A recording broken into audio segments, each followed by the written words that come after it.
আমার আবার কালকে এক্সাম আছে, কিন্তু আমি এখনও পড়তে বসি নাই।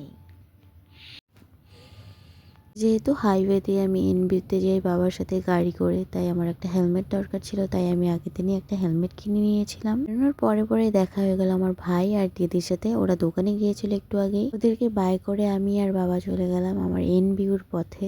আমাদের বাড়ি থেকে এনবিউর দূরত্ব অনেক। And I reached. I don't know আজকে এক্সাম কী হবে, কারণ দুদিন ছিল গ্যাপ, বাট আমি পড়ি নাই সেভাবে। একটা hope,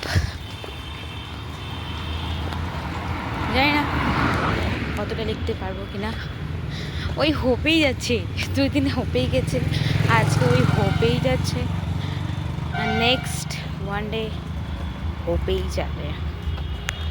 so this is me. জানি না কী হবে আজকে। পড়ে আসছি মোটামুটি সামারি, ব্যাস শেষ। এক্সাম শেষ করে আমি চলে আসছিলাম বাসে। আর এখন আমি বাড়ি যাচ্ছি না, এখন আমার মার সাথে একটু বাজার করার আছে। এই যে চলে আসছে মা। এক্সাম শেষ হয়ে গেছে, তারপরে আমি মার সাথে একটু বাজারে আসছি। এখন মার বাজারই শেষ হচ্ছে না,